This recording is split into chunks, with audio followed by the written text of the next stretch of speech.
The Matrix is a system, Neo. That system is our enemy. But when you're inside, you look around, what do you see? Businessmen, teachers, lawyers, carpenters, the very minds of the people we are trying to save. But until we do, these people are still a part of that system, and that makes them our enemy. You have to understand, most of these people are not ready to be unplugged. And many of them are so inert, so hopelessly dependent on the system, that they will fight to protect it. Were you listening to me, Neo? Or were you looking at the woman in the red dress? I was... Look again.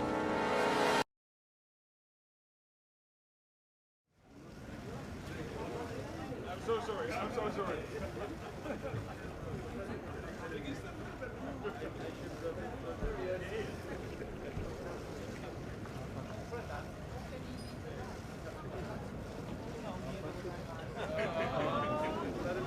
This time. Someone else shows up South Africa, New Global. Jim, the president seems to have anointed himself today. That's certainly right, Brianna. The president sounded as though he had something of a God complex at times today, declaring himself the chosen one and accepting praise from an ally who dubbed Mr. Trump on Twitter as the second coming. But the president wasn't so charitable when he doubled down on how he feels Jewish Americans should vote against Democrats and describing the Prime Minister of Denmark as nasty for rejecting his advances on Greenland. There were times when he sounded messianic and sometimes just a mess. Taking his questionable rhetoric to new heights, President Trump talked about himself in biblical terms, at one point looking to the sky as he praised his handling of the economy as godlike. I am the chosen one. Somebody had to do it. So I'm taking on China. I'm taking on China on trade. And you know what? We're winning. Thank you to Wayne Allen Root for the very nice words. President Trump is the greatest president for Jews and for Israel in the history of the world. And the Jewish people in Israel love him like he's the king of Israel. They love him like he is the second coming of God. I have been responsible for a lot of great things for Israel. One of them was moving the embassy to Jerusalem, making Jerusalem the capital of Israel. Psalms chapter 2, verses 1 through 3. Why do the heathen rage and the people imagine a vain thing? The kings of the earth set themselves, and the rulers take counsel together against the Lord and against his anointed, saying, let us break their bands asunder and cast away their cords from us. It is the height of arrogance to equate your abilities with the Most High. But today, it's cheered and celebrated. So-called rulers, they're feeling very sure of themselves, very confident. They've gotten so comfortable that the masses are under hypnosis that they feel they can reshape, bend, or break any law, and we have to abide by it. Anything goes if the price is right. Human life and dignity doesn't matter, and it won't get in the way of the agenda, or what they call progress, productivity, or profit. Exodus chapter 20, verses 8 through 11. Remember the Sabbath day to keep it holy. 6 days shalt thou labor and do all thy work, but the seventh day is the Sabbath of the Lord thy God. In it thou shalt not do any work, thou, nor thy son, nor thy daughter, thy manservant, nor thy maidservant, nor thy cattle, nor the stranger that is within thy gates. For in 6 days the Lord made the heaven and the earth, the sea, and all that is in them, and rested the seventh day. Wherefore the Lord blessed the Sabbath day and hallowed it. Pope Francis met with young Catholic company directors and entrepreneurs from France in Rome for a conference on promoting Catholic social teaching in personal and professional lives. The Pope thanked and encouraged them, saying inserting evangelical values in business allow for a genuine and irreplaceable Christian testimony. Avete anche l'opportunità di riunirvi tra voi, di lavorare insieme, di fare proposte a tutti i livelli, di partecipare alle decisioni politiche. Si tratta, come ha evidenziato il recente Sinodo sull'Amazzonia, di operare una conversione. The Pope told them conversion's often slow, especially when it involves changing mindsets. Yet through concrete actions and determination, businessmen and women can transform the professional work field. Infine, questa conversione ecologica non può essere separata dalla conversione spirituale, che ne è la condizione indispensabile. E ognuno è restituito alla sua coscienza e alla sua responsabilità. Pope Francis explained this means appreciating the simple things in life instead of living for consumption. This ecological and spiritual conversion will help focus on the true vocation of being Christian business leaders and incorporating church social doctrine in daily life.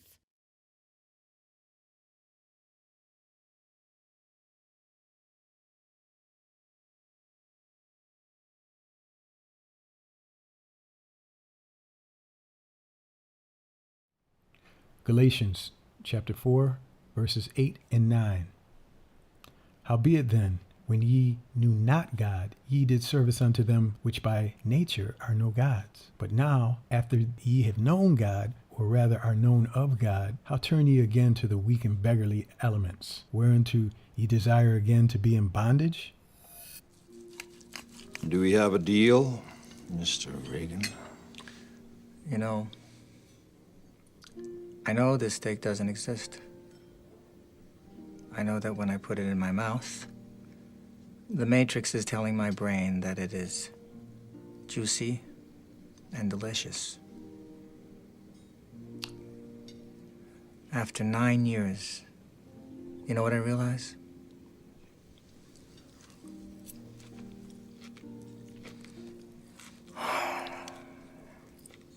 Ignorance is bliss.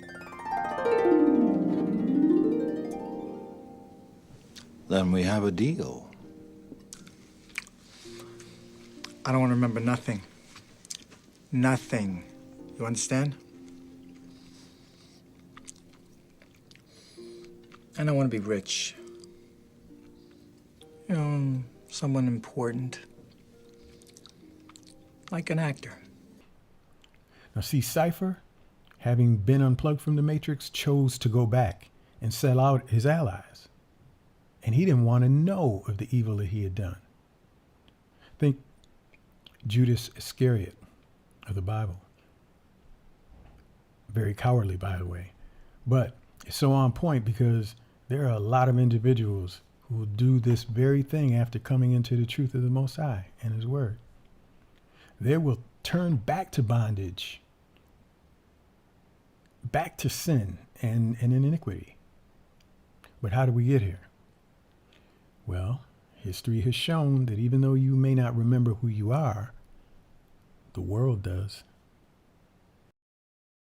2 Thessalonians chapter 2, verses 3 and 4.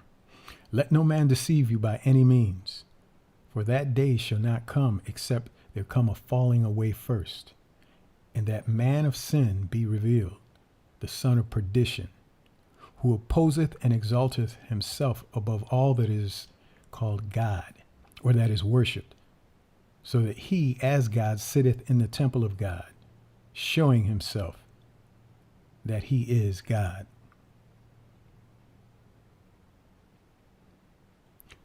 First Maccabees, chapter 3, verse 48 of the Apocrypha. And laid open the book of the law, wherein the heathen had sought to paint the likeness of their images. So this shows you that there was and is a conscious effort to erase truth from our understanding of the scriptures narrative. And in the same way erase honor, dignity, and humanity from our presence on this earth. And it's not just one nation, but a confederacy of nations who've had these diabolical motives. And this isn't new. There is a history of brutality, slavery, and savagery towards Yah's people.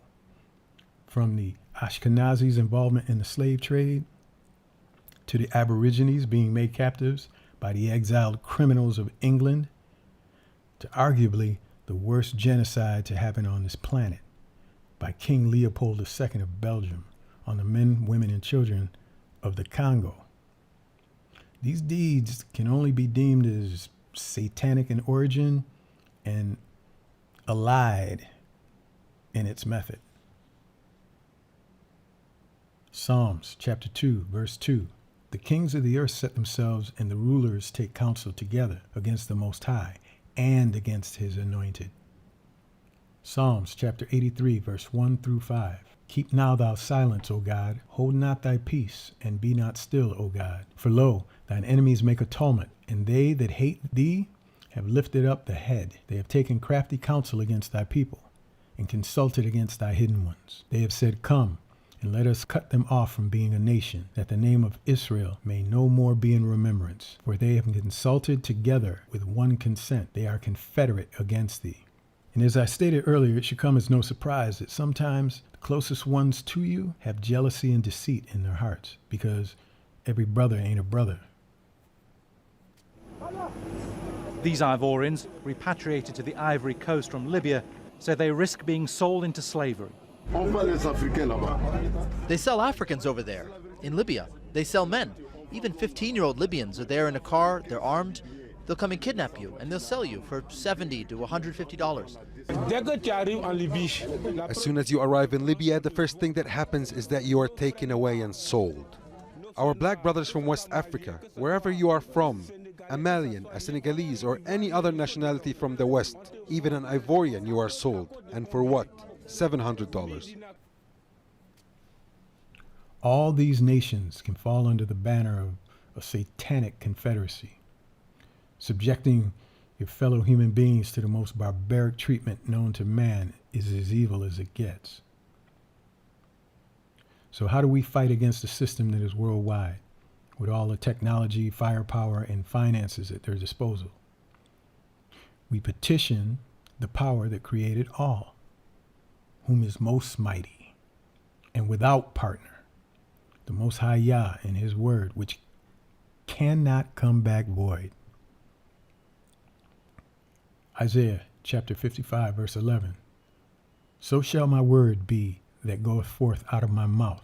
It shall not return unto me void, but it shall accomplish that which I please, and it shall prosper in the thing whereto I sent it. Genesis chapter 17, verse 7. And I will establish my covenant between me and thee, and thy seed, and after thee in their generations for an everlasting covenant, to be a God unto thee, and to thy seed after thee. Deuteronomy chapter 28, verse 1. And it shall come to pass, if thou shalt hearken diligently unto the voice of the Lord thy God, to observe and do all his commandments which I command thee this day, that the Lord thy God will set thee on high above all the nations of the earth. Deuteronomy chapter 28, verses 9 and 10. The Lord shall establish thee an holy people unto himself, as he has sworn unto thee, if thou shalt keep the commandments of the Lord thy God, and walk in his ways, and all the people of the earth shall see that thou art called by the name of the Lord, and they shall be afraid of thee. Psalms chapter 128, verses 1 and 2. Blessed is everyone that feareth the Lord, that walketh in his ways. For thou shalt eat the labor of thine hands. Happy shalt thou be, and it shall be well with thee. It magnifies the power of Yah in preserving himself a church in the world, in spite of the combined force of the synagogue of Satan and the rebellious. So Yah makes himself known, and he makes his might known by keeping that one church, that chosen people, to be a light to all the nations on the earth, and to be a reminder that he is still in control. Revelation chapter 2, verses 9 and 10. I know thy works, and tribulation, and poverty, but thou art rich. And I know the blasphemy of them which say they are Jews, and are not, but are the synagogue of Satan. Fear none of those things which thou shalt suffer. Behold, the devil shall cast some of you into prison, that ye may be tried, and ye shall have tribulation 10 days. Be thou faithful unto death, and I will give thee a crown of life. Israelites, we must overcome the spirit of fear and begin to walk in Yah's word. It's just like building muscle. You might think you could never lift that 100 pounds, but you start slowly with a lighter weight. And most importantly, you maintain the discipline to keep doing it consistently. Then bit by bit, you increase the weight as you get stronger. And it's the same with spiritual exercise. You have to be consistent, and you You have to lean into that fear.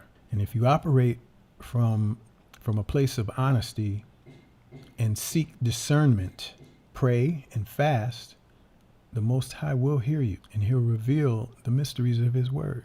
That's the definition of revelation. And once we discover the revelation of who we truly are, we can be about what's truly important. And that's Yah's work. So with that, I'll leave you with Isaiah chapter 51, verse 7.